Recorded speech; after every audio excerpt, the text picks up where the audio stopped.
नमस्कार। हमारा देश और पूरा विश्व आज कोविड-19 की चुनौती का सामना कर रहा है। कोविड-19 अभी खत्म नहीं हुआ है। ऐसे में हमारा फर्ज है कि हम सतर्क रहें। इसलिए जब तक दवाई नहीं तब तक कोई ढिलाई नहीं। कोरोना से बचाव के लिए जरूरी है नियमित रूप से हाथ धोना, मास्क पहनना और आपस में उचित दूरी बनाए रखना। याद रखिए, 2 गज दूरी मास्क है जरूरी। खांसी, बुखार या सांस लेने में कठिनाई होने पर हेल्पलाइन नंबर 1075 पर संपर्क करें। हेलो बच्चों, नमस्कार। एक बार फिर से स्वागत है आपका हमारे एक और नए वीडियो में, जिसमें मैं परशुराम अग्रवाल आज आप लोगों को पढ़ाने वाला हूं कक्षा 9 रोजगार कौशल एम्प्लॉयबिलिटी स्किल के अंतर्गत इकाई क्रमांक 3 सूचना और संचार प्रौद्योगिकी कौशल, जिसे इंग्लिश में information and communication technology skills कहते हैं। बच्चों, इसके अंदर आज हम लोग पढ़ने वाले हैं सत्र क्रमांक 11 को, लेकिन उससे पहले हम लोग जान लेते हैं कि सत्र क्रमांक 8, 9 एवं 10 में अभी तक हम लोग क्या क्या पढ़ चुके हैं। तो हम लोगों ने सत्र 8 में देखा था इंटरनेट ब्राउजिंग, जिसे communication and networking internet browsing कहते हैं। इसके अंतर्गत हम लोगों ने जाना था www क्या होता है, वेब ब्राउज़र किसे कहते हैं, एवं सत्र से संबंधित बहुविकल्पीय प्रश्नों को भी हमने देखा था। इसके बाद बात करें सत्र क्रमांक 9 की, तो इसके अंतर्गत हम लोगों ने पढ़ा ईमेल का परिचय, जिसमें हम लोगों ने जाना ईमेल क्या होता है, ईमेल किस प्रकार से काम करता है, पोस्टल मेल और ईमेल की तुलना किस प्रकार से की जा सकती है, एक ईमेल आईडी अथवा ईमेल एड्रेस क्या होता है एवं किस प्रकार से एक ईमेल आईडी अथवा ईमेल एड्रेस बनाया जा सकता है। साथ में हम लोगों ने जाना था कि ईमेल से हमें कौन कौन से लाभ होते हैं। इसके बाद बात करें सत्र क्रमांक 10 की, तो इसमें हम लोग पढ़ चुके हैं कि एक नया ईमेल अकाउंट किस प्रकार से बनाया जा सकता है, या फिर क्रिएटिंग एन ईमेल अकाउंट, जिसके अंतर्गत हम लोगों ने पढ़ा था ईमेल अकाउंट बनाना। इसमें हम लोगों ने देखा था कि एक नया ईमेल किस प्रकार से बनाया जा सकता है। इसके बाद जीमेल पर कोई अगर हमें ईमेल अकाउंट बनाया हुआ है तो उसको किस प्रकार से खोला जा सकता है, यही हम सत्र क्रमांक 10 में पढ़ चुके हैं। साथ ही हम लोगों ने देखा था सत्र क्रमांक 10 के बहुविकल्पीय प्रश्न एवं लघु उत्तरीय प्रश्नों को। इसके बाद बात करें कि आज हम लोग क्या क्या पढ़ने वाले हैं, तो बच्चों आज के वीडियो में हम लोग देखेंगे सत्र क्रमांक 11 संचार और नेटवर्किंग ईमेल लिखना, राइटिंग एन ईमेल। इसके अंतर्गत आज हम लोग पढ़ने वाले हैं कंपोज ईमेल, जिसमें हम लोग देखेंगे कि एक नया ईमेल किस प्रकार से किसी व्यक्ति को भेज सकते हैं। इसके बाद आज हम जानेंगे कि अपने ईमेल में हम किस प्रकार से फाइल्स को अटैच कर सकते हैं, या ईमेल में जो फोल्डर्स हैं किस प्रकार से उन्हें मैनेज कर सकते हैं। साथ ही हम लोग देखेंगे सत्र से संबंधित बहुविकल्पीय प्रश्न एवं रिक्त स्थानों को। तो चलिए बच्चों, शुरू करते हैं हमारा आज का पहला टॉपिक कंपोज ईमेल। तो बच्चों, जैसा कि आप लोग अपनी स्क्रीन पर देख रहे हैं, सबसे पहले यदि आप एक ईमेल किसी को भेजना चाहते हैं तो इसके लिए आपके पास इंटरनेट कनेक्शन आवश्यक है। वह इंटरनेट कनेक्शन आपके मोबाइल में हो सकता है या फिर आपके लैपटॉप में भी हो सकता है। तो यहाँ पर यदि आपके पास आपके मोबाइल में इंटरनेट है तो आप अपने लैपटॉप को या अपने डेस्कटॉप को अपने मोबाइल के माध्यम से इंटरनेट से कनेक्ट कर लीजिए, क्योंकि यदि हमें किसी को मेल करना है तो इसके लिए इंटरनेट का होना आवश्यक होता है। तो हमें यहाँ पर सबसे पहले जिस डिवाइस के माध्यम से हम किसी व्यक्ति को ईमेल भेज रहे हैं उस डिवाइस को इंटरनेट से कनेक्ट करना आवश्यक हो जाता है। तो जैसा आप लोग पढ़ रहे हैं, सबसे पहला जो चरण आता है, एक नया ईमेल लिखने के लिए इंटरनेट से कनेक्ट करें और इसके बाद आपको आपका जीमेल अकाउंट ओपन। इसके लिए आपको आपके ब्राउज़र के एड्रेस बार में यहाँ www.gmail.com टाइप करना है, या यदि आप किसी दूसरे ईमेल सर्विस प्रोवाइडर की सेवा उपयोग कर रहे हैं तो आप उसका एड्रेस टाइप करेंगे। एड्रेस टाइप करने के बाद आपको इस एरो बटन पर या अपने कीबोर्ड से एंटर बटन प्रेस करना है। जैसे ही आप एंटर की प्रेस करेंगे तो आपके सामने कुछ इस प्रकार का एक विंडो ओपन हो जाएगा। जीमेल का उपयोग शुरू करने के लिए आपको साइन इन करना होगा। इसके लिए आपको दिए गए फील्ड्स में अपनी ईमेल आईडी टाइप करें और नेक्स्ट बटन पर क्लिक करें। बच्चों, जैसे ही आप लोग यहाँ अपना ईमेल आईडी राइट करते हैं, राइट करने के बाद आप लोग इस नेक्स्ट बटन पर क्लिक करेंगे। जैसे ही आप नेक्स्ट बटन पर क्लिक करते हैं तो आपके सामने कुछ इस प्रकार का एक विंडो ओपन हो जाएगा। बच्चों, यहाँ आप लोग देखेंगे कि यहाँ लिखा हुआ है एंटर योर पासवर्ड। यहाँ पर आपको आपके ईमेल का जो पासवर्ड है वह राइट करना है और राइट करने के बाद आपको नेक्स्ट बटन पर फिर से क्लिक करना है। जैसे ही आप नेक्स्ट बटन पर क्लिक करते हैं तो आपके सामने कुछ इस प्रकार की एक विंडो ओपन हो जाएगी, या फिर यह कहें कि आपका अकाउंट ओपन हो जाएगा, जहां आपको जीमेल होम पेज पर कंपोज बटन पर क्लिक करना है। बच्चों, आप लोग देख सकते हैं यहां आपको कंपोज ऑप्शन दिया गया है।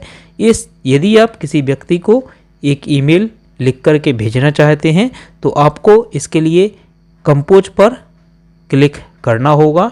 जैसे ही आप कंपोज पर क्लिक करते हैं तो आपके सामने कुछ इस प्रकार का एक डायलॉग बॉक्स ओपन हो जाएगा, या फिर इसे हम मैसेज बॉक्स भी कहते हैं।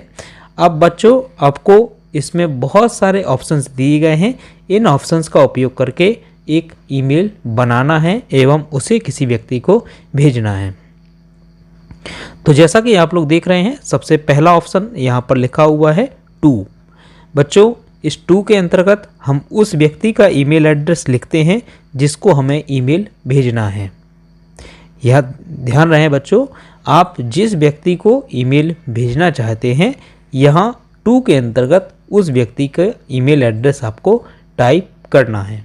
इसके बाद सीसी के अंतर्गत हम उन लोगों के एड्रेस टाइप करेंगे जिनको हम इस ईमेल एड्रेस की कार्बन कॉपी भेजना चाहते हैं और यह दिखाना चाहते हैं कि हमने किन किन लोगों को यह ईमेल एड्रेस भेजा है। और बीसीसी के अंदर भी यही काम करते हैं, लेकिन जब हम सीसी के अंतर्गत जिन व्यक्तियों के ईमेल एड्रेस टाइप करते हैं या उन्हें जोड़ते हैं, यहाँ इनके एड्रेस हर कोई व्यक्ति देख सकता है जिनको ईमेल भेजा गया है। लेकिन यदि आप चाहते हैं कि जो ईमेल आप भेज रहे हैं और आप यह ईमेल जिन व्यक्तियों को भेजें उन्हें वह ईमेल पर्सनली प्राप्त हो या उन्हें कहीं भी इस प्रकार से फील ना हो कि यह ईमेल दूसरे लोगों को भी भेजे गए हैं, तो इसके लिए आप उन एड्रेसेस को बीसीसी के अंतर्गत टाइप करेंगे और जब अब आप ईमेल को सेंड करेंगे तो हर किसी के पास ईमेल चला जाएगा और वहाँ पर किसी दूसरे व्यक्ति को यह पता नहीं चलेगा कि आपने किन किन लोगों को ईमेल भेजे हुए हैं। तो सीसी और बीसीसी में यही अंतर है कि आप जिन लोगों के एड्रेस सीसी के अंतर्गत टाइप करेंगे तो वह एड्रेस सभी लोग देख सकते हैं, लेकिन यदि वही एड्रेस आप बीसीसी के अंतर्गत टाइप करते हैं तो यहाँ आपको वह एड्रेस नहीं दिखाई देंगे। इसके बाद सब्जेक्ट के अंतर्गत हमें जो ईमेल हम भेज रहे हैं उसका सब्जेक्ट या विषय टाइप करना है कि आप किस विषय में यह ईमेल भेज रहे हैं, तो वह आप इस सब्जेक्ट के अंतर्गत राइट करेंगे।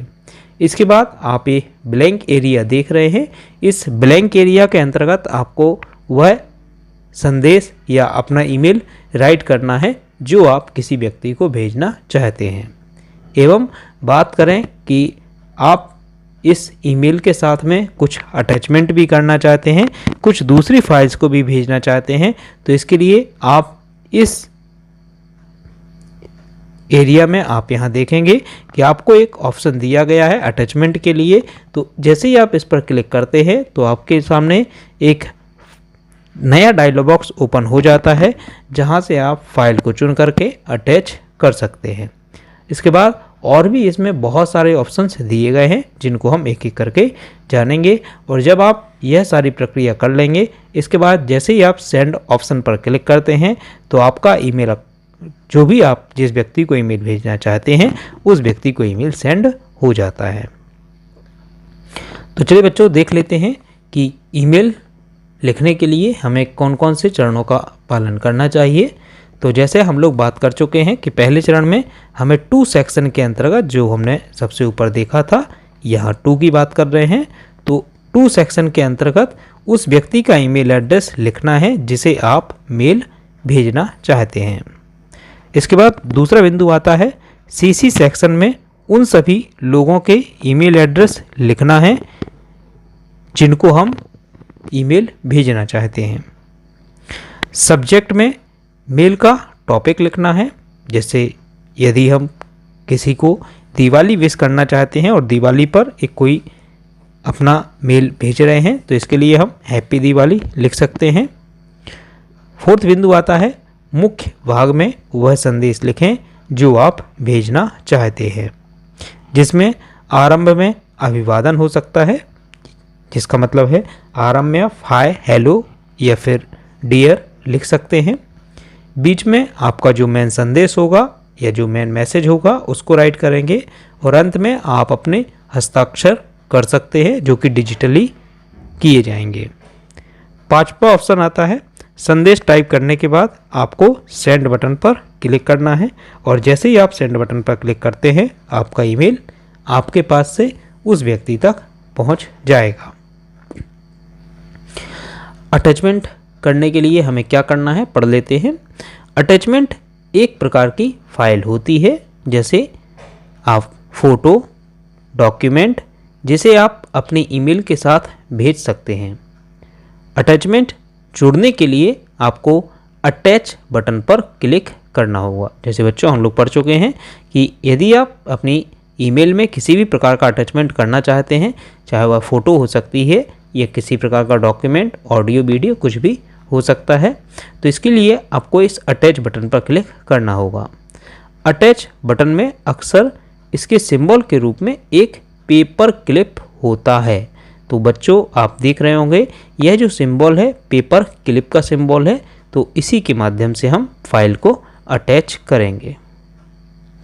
इसके बाद अगला बिंदु आता है जब आप अटैच बटन पर क्लिक करते हैं तो एक नई विंडो इस प्रकार से खुल जाती है। आप लोग अपनी स्क्रीन पर देख रहे हैं। जैसे ही हम पेपर क्लिप सिंबल पर क्लिक करते हैं तो यहाँ पर हमारे सामने कुछ इस प्रकार की एक विंडो ओपन हो जाती है।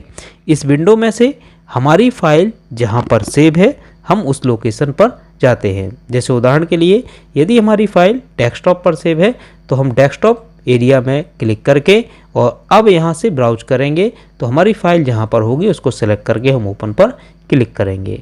या यदि आपकी फ़ाइल किसी ड्राइव में सेव है तो आप उस ड्राइव पर क्लिक करके और जिस फोल्डर के अंतर्गत आपकी फ़ाइल सेव है उस फोल्डर में जाएं एवं फाइल को चुन करके जैसे ही आप ओपन पर क्लिक करते हैं तो आपकी फ़ाइल लोड होने लगेगी और कुछ ही सेकंडों बाद वह फाइल आपकी ईमेल में अटैच होने लगेगी। इसके बाद आप उसे सेंड कर सकते हैं। विंडोज आपके कंप्यूटर पर आपको फाइलों और फोल्डर्स दिखाती है। फाइल ढूंढें और फिर उस पर क्लिक करें जिसे आप अटैच करना चाहते हैं और फिर आप ओके पर क्लिक करें। फाइल अब आपके ईमेल में अटैचमेंट के रूप में दिखाई देने लगेगी।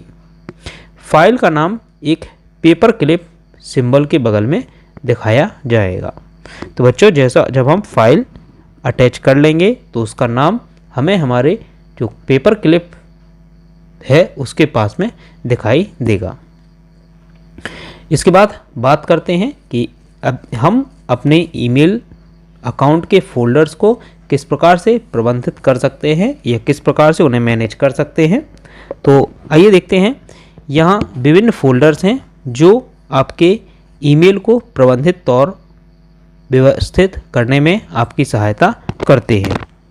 बच्चों हम देखते हैं कि जब हम अपना ईमेल अकाउंट ओपन करते हैं उस समय पर हमें बहुत सारे फोल्डर्स अपने ईमेल में दिखाई देते हैं।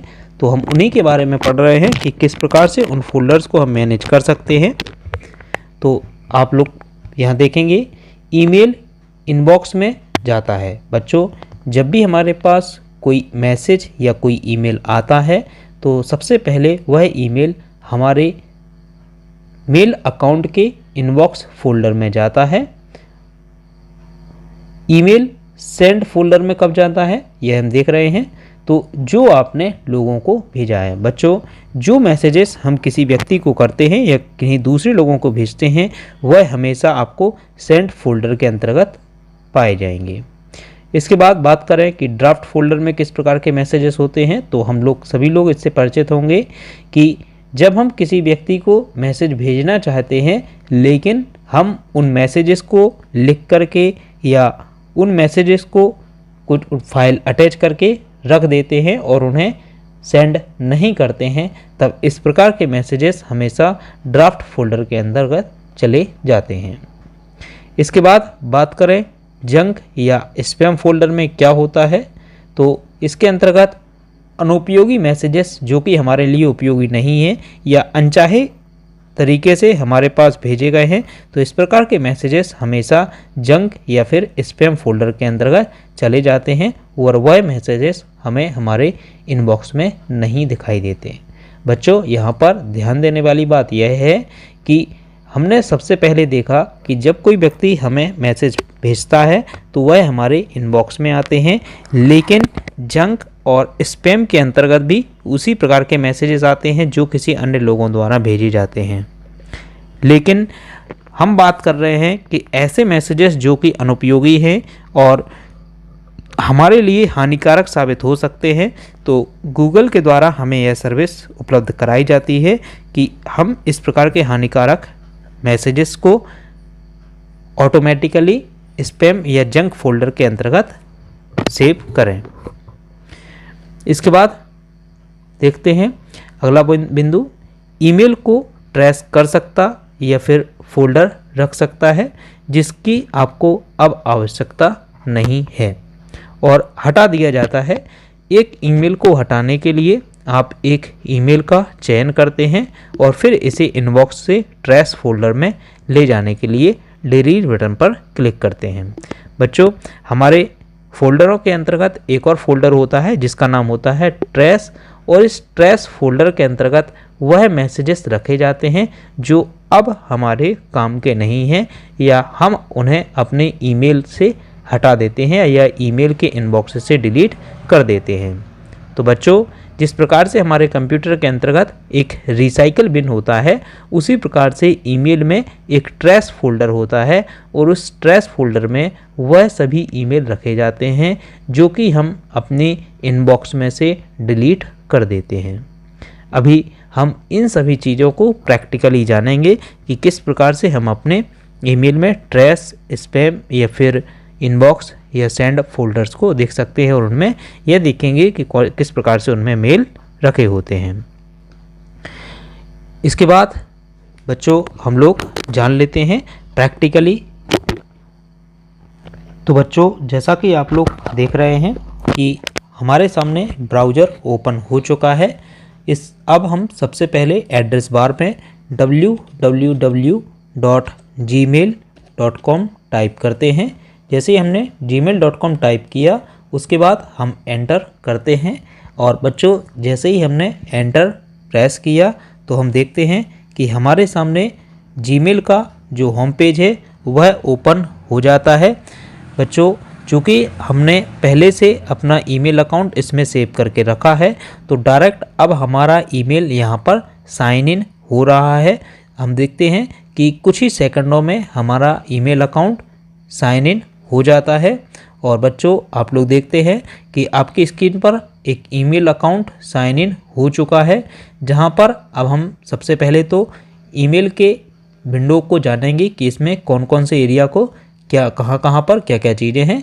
तो यहां आप लोग देखेंगे बच्चों कुछ फोल्डर्स दिए गए हैं जिसमें सबसे पहला फोल्डर है इनबॉक्स का। इसके अंतर्गत वह मैसेज होते हैं जो कि हमें किसी अन्य लोगों से प्राप्त होते हैं। तो आप लोग देख रहे होंगे कि यहाँ पर हमें कई सारे अन्य लोगों द्वारा प्राप्त हुए मैसेजेस दिख रहे हैं, तो आपको इसके अंतर्गत वही सारे मैसेजेस दिखाई देंगे।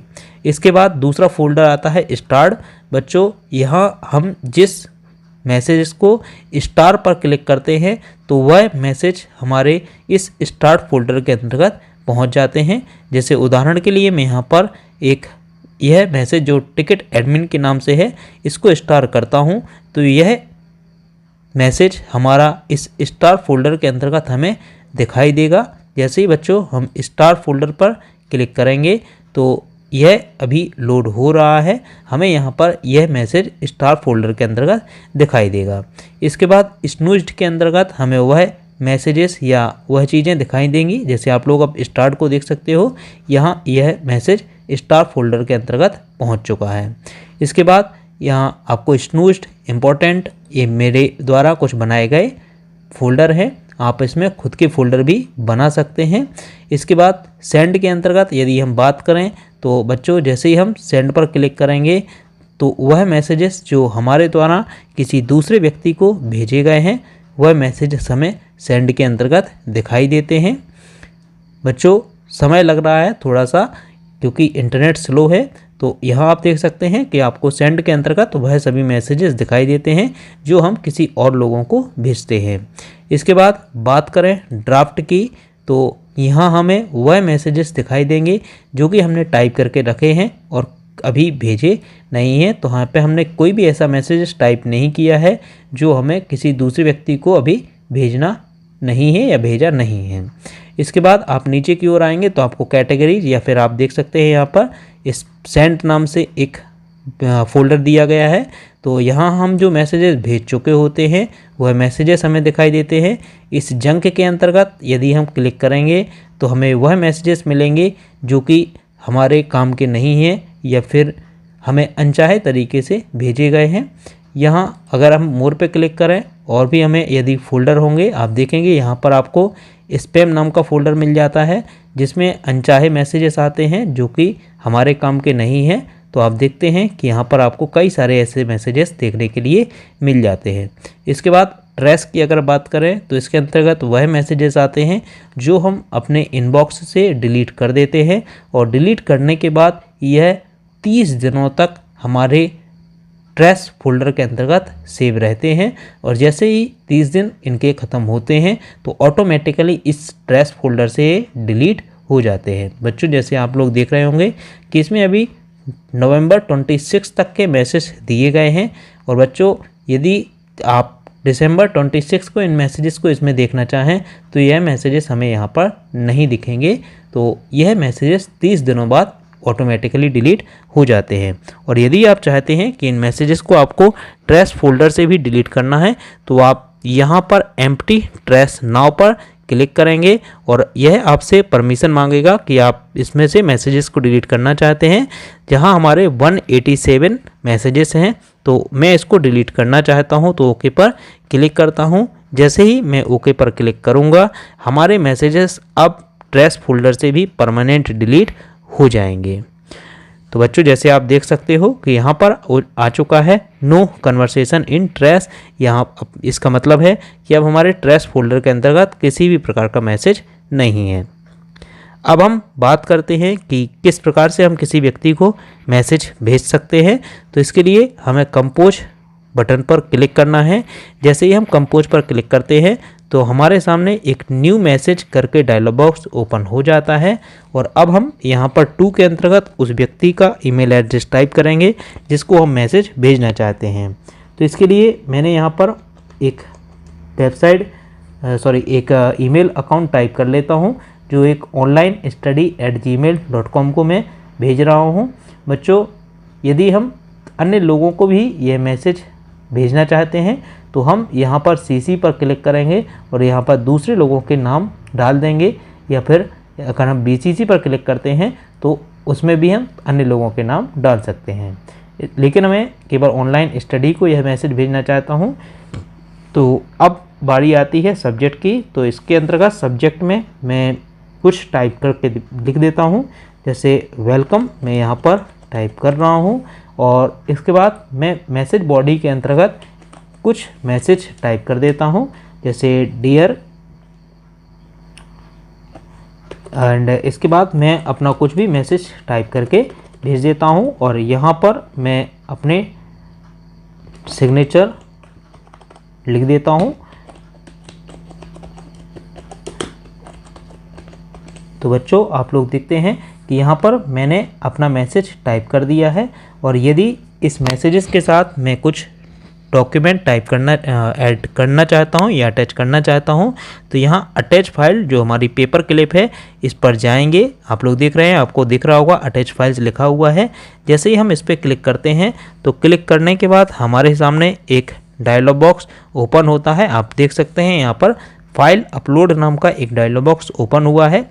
अब उदाहरण के लिए मान लेते हैं कि यहाँ से मैं ऑनलाइन स्टडी के ड्राइव में से एक मैसेज जो कि मैं कुछ भी ले लेता हूँ, जिससे मैंने यहाँ पर इस आइकन नाम का ऑप्शन चूज कर लिया और ओपन पर क्लिक किया। जैसे ही मैंने ओपन पर क्लिक किया तो आप लोग देख रहे होंगे हमारी फ़ाइल यहाँ पर लोड हो रही है।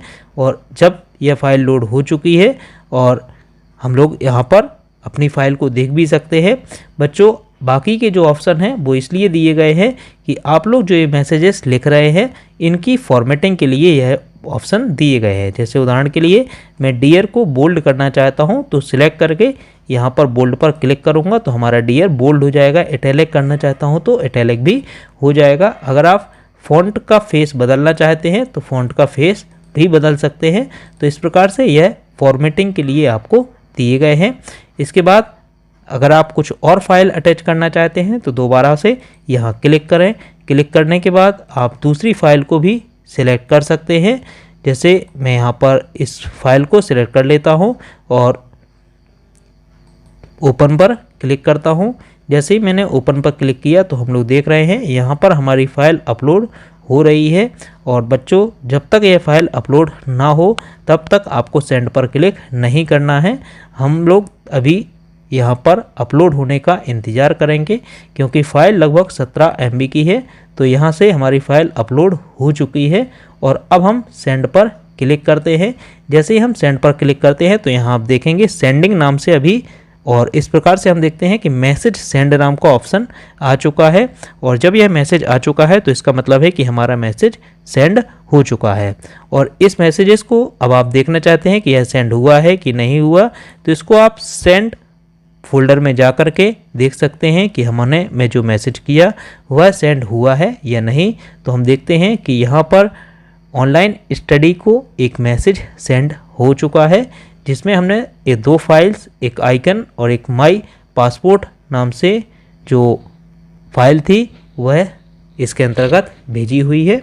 तो इस प्रकार से बच्चों हम एक ईमेल को भेज सकते हैं एवं ईमेल जो हमारे फोल्डर्स होते हैं उनको मैनेज कर सकते हैं। तो बच्चों, आप लोगों ने अभी देखा कि किस प्रकार से हम एक नया ईमेल भेज सकते हैं। इसके बाद बात करते हैं आज के बहुविकल्पीय प्रश्नों के बारे में। तो बच्चों, यहाँ सबसे पहला प्रश्न आता है, आप टू फील्ड में क्या टाइप करते हैं। आपको बताना है टू के अंतर्गत हम क्या टाइप करते हैं। तो आपके सामने यह ऑप्शंस दिए गए हैं।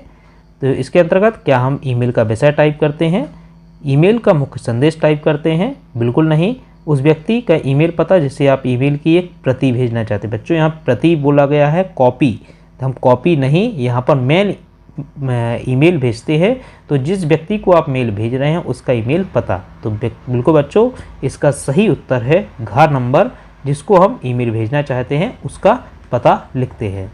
इसके बाद दूसरा क्वेश्चन आता है, आप अपने मित्र सुशील को ईमेल संदेश भेजना चाहते हैं। आप उसे ईमेल लिखने और भेजने के लिए कौन कौन से चरणों का पालन करेंगे, आपको क्रम यहाँ पर बताना है। तो सबसे पहले हम जिस व्यक्ति को ईमेल भेजना चाहते हैं, सबसे पहले हम अपना ईमेल अकाउंट ओपन करेंगे। ओपन करने के बाद इसके बाद हम कंपोज बटन पर क्लिक करेंगे।